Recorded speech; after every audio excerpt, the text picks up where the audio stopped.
Hello guys, शुरू करते हैं। क्लास 6 एनसीईआरटी क्लास 6 की है, एनसीईआरटी है। Chapter number 2। चैप्टर नंबर क्या है? आखेट, खाद्य संग्रह एवं भोजन तक। मतलब आखेट, लोग कैसे आखेट करते से लेके भोजन को कैसे पकाने लगे लोग, यहाँ तक की जानकारियों के बारे में हम शुरू करते हैं। तो आप देखते हैं आरंभिक मानव क्यों घूमते थे। अब मानव क्यों घूमते हैं, अब आप लोग जाएंगे क्यों जाएंगे?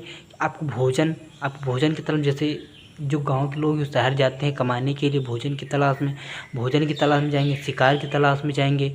क्यों शिकार की तलाश में? क्योंकि वहाँ के शिकार मतलब एक जगह पे रहते थे तो वहाँ के शिकार को वह मार मार के प्रतिदिन वो खा लेते थे। तो शिकार की तलाश में वह एक स्थान से दूसरे स्थान तक जाने लगे। जैसे मौसम के हिसाब से, मौसम में कहीं पे बारिश होनी थी तो वहाँ पानी हो गया, पानी से घास वास अधिक है तो वहाँ पे रहते थे, क्योंकि वहाँ पे पशु आते थे। तो वहीं मौसम के हिसाब से, पानी के हिसाब से कहीं नदी झरना इन सब के किनारे बसने के लिए वे चले जाते थे। तो लोग मतलब घूमते थे, तो उनकी मजबूरी थी, तो इसलिए वो घूमते थे एक स्थान से दूसरे। जैसे आप लोग जाते हैं, और आरंभिक मानव की जानकारियाँ कैसे मिलती हैं, कैसे पता कि वो घूमते थे, यहाँ इस स्थान से हट के वहाँ उस स्थान तक गए हैं, ये सभी जानकारी आरंभिक मानव। जैसे कुछ कंकाल मिले हैं, लकड़ी एवं पत्थर मिले हैं, कुछ लकड़ियाँ मिली हैं, कुछ पत्थर मिले हैं, मूर्ति मिली हैं, स्थल मिले हैं, औजार मिले हैं। एक जगह तो एक संदूक के अंतर्गत एक कपड़ा भी मिला है, यानी ये लोग कपड़ा भी बुनते थे। जैसे आप देखे होंगे जो पुजारी था, पुजारी के वस्त्र भी, कपड़े नरी के वस्त्र भी देखिए आपको, जो पुजारी की मूर्ति मिली है उस पर वस्त्र में भी कढ़ाई है, यानी कि कपड़े का काम शुरू हो गया था। सभी के घरों पे हस्तकरघा था, सभी लोग कपड़े बुनने शुरू हो गए, ऊन के कपड़े और सूती कपड़े, कपास की भी खेती करने लगे थे। ये भी आरंभिक जानकारियाँ भी मिलती हैं। बदलती वायु मतलब मध्य पाषाण काल के अंतर्गत जलवायु में बदलाव या गर्मी होने की वजह से जो जम्मू कश्मीर के पास में जितनी भी बर्फ़ थी वह पिघलने से नीचे की ओर मैदानों का विकास हुआ, जिससे वहाँ पर रहने वाले एक चारक जो पशु थे, जो घास खाते थे, उनकी संख्या में वृद्धि हुई और भोजन की पूर्ति हुई। नाम तिथि कैसे नाम रखी है, तिथियाँ कैसे रखी जाती थी, जैसे कार्बन डेटिंग के माध्यम से नाम और तिथियाँ रखी जाती थी। और जो लोग खुदाई करते थे, पुरातत्वविद कहते थे, उन्हीं के नाम पर रख दिया जाता था स्थान। जैसे मोहनजोदाड़ो हो गया, जो कई भी ऐसे हैं, भीमबेटका है, कई भी, लेकिन उनके ही नाम पर रखा गया। बाकी जलवायु बदलती हो गई, एक जीवन शैली, स्थायी जीवन शैली, मतलब जो जीवन शैली उनकी जीवन शैली कैसी थी, उसकी जीवन शैली से स्थायी जीवन शैली तक का सफ़र। अब स्थायी जीवन शैली तक का सफ़र, लोग कैसे क्या करते थे, कैसे खेलते थे, अब पता कैसे चलता है कि लोग कैसे लिखते थे। अब पता चला है कि लोग, अब जैसे आप यहाँ से लिखते हैं, यहाँ से लिखेंगे तो आपको ऐसे लिखेंगे, लेकिन जैसे जैसे आप आने लगेंगे किनारे, तो अगर आपको जगह, आपके पास स्थान नहीं है तो ये आप सटाने लगेंगे। तो इससे पता चल जाता है कि लोग लेफ्ट से राइट की ओर लिखते थे, यानी इधर से इधर की ओर लिखते थे, क्योंकि इधर तो अक्षरों के बीच की दूरी बड़ी ज़्यादा है, अधिक है, लेकिन इधर अक्षरों के बीच की दूरी कम है। तो पता चला इधर से इधर की ओर लिखते थे।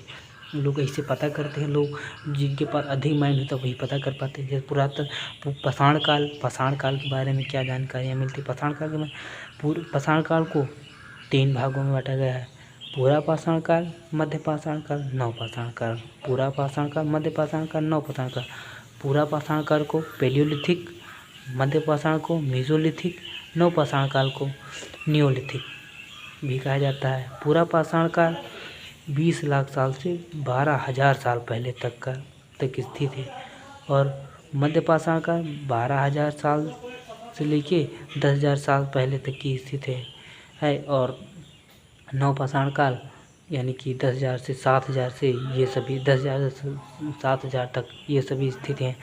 इसमें मध्य पाषाण काल में जलवायु परिवर्तन हुआ, और नव पाषाण काल में जलवायु परिवर्तन है, इसे लघु पाषाण काल भी कहते हैं, इसलिए इसे मेसोलिथिक भी कहते हैं। लघु पाषाण काल माने छोटे छोटे पत्थरों के औजार मिले हैं, यानी कि जो महापाषाण काल यानी बड़े बड़े पत्थर, लघु पाषाण काल छोटे छोटे पत्थरों के नुकीले पत्थर मिले हैं इन सभी का। और जो नव पाषाण काल है, इसमें कृषि कृषि और पशुपालन के साथ में मतलब स्थायी कृषि करने लगे थे नवपाषाण काल के लोग, और पशुपालन भी करने लगे थे, स्थायी जीवन जीने लगे थे। वे पारंपरिक संस्कृति का विकास हुआ था, उनकी संस्कृति मतलब वे रहते थे, क्या खाते थे, एक संस्कृति उनकी बन चुकी थी, एक नियम कानून हो चुका था, उनका विकास होने लगा। और क्या, और आप देखते थे कुछ पत्थर मिले हैं, कुछ पत्थर में जिससे उनकी सिलाई कढ़ाई भी कर देते थे। और महापाषाण काल में जैसे कोई पर्वत है, जैसे कोई पर्वत माना कि ये वाला जो पर्वत है, तो आप देख सकते हैं कि अगर कोई जानवर यहाँ से जाएगा तो मध्य पाषाण काल में यह था कि लोग वहाँ पे चुपके खड़े होते थे, एक बड़ा सा पत्थर ले लेते थे, यहीं पे चुपके खड़े होते थे। जैसे देखते थे कि जानवर यहाँ से गुजरा तो यही पत्थर उसके ऊपर ढकेल देते थे। ढकेलने की वजह से वह जानवर पिस जाता था, मर जाता था, उसे वे खा लेते थे। लेकिन धीरे धीरे जब तक वह मध्य पाषाण काल के अंतर्गत आए तो वे औजार बनाना, नुकीले भाले के औजार, ये सभी औजार बनाना शुरू कर दिए थे। और जो जानवर थे उनको वे फेंक के दूर से भी शिकार कर लेते थे, और आग की भी खोज कर चुके थे, जिससे वह जला देते थे और जला के खाते थे आराम से। ये सभी जानकारियाँ, ये सभी जो मानव थे ये निश्चित ही इनको पानी की ज़रूरत होगी, तो ये सभी एक ऐसे स्थान पर रहते थे जहाँ पे पानी का साक्ष्य हो, जैसे कि नदी हो गई, घाटी हो गई, झरना हो गया, जैसे सिंधु नदी, फिर रावी, ये सभी स्थाने थे जहाँ पे लोग रहते थे। जैसे मोहनजोदड़ो है, मोहनजोदड़ो कहाँ पे स्थित है? मोहनजोदड़ो आधुनिक पाकिस्तान में स्थित है। इसके साक्ष्य कैसे मिले हैं या कहाँ पे स्थित है? इसके और आसपास में क्या है?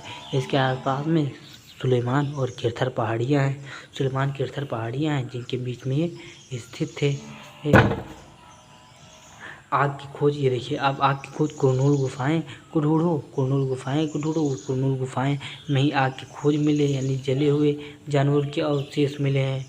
कुरनूल गुफाएं कहाँ है? कुरनूल गुफाएं ये देखिए, अब जैसे हम ये मैप बनाए थे तो कुरनूल गुफाएं यहाँ पे हैं, यानी उत्तर व दक्षिण में स्थित हैं कुरनूल की गुफाएं। या कुरनूल की गुफाएं यह सबसे पूरा पाषाण काल के अंतर्गत आती हैं, जिनमें लोग आग की खोज कर चुके थे। यहाँ पे मिले हैं साक्ष्य आग के कुरनूल की गुफाएं में। आप सभी को यदि हमारा चैनल पसंद आया हो, हमारे वीडियो पसंद आए हो, तो हमारे चैनल को लाइक करिए और सब्सक्राइब करिए, और हमारे चैनल को शेयर करिए, जिससे आपको अधिक जानकारियों के लिए नोटिफिकेशन मिल सके। Thanks for watching. आप हमारे वीडियो को लाइक करिए एंड सब्सक्राइब करिए प्लीज़। धन्यवाद।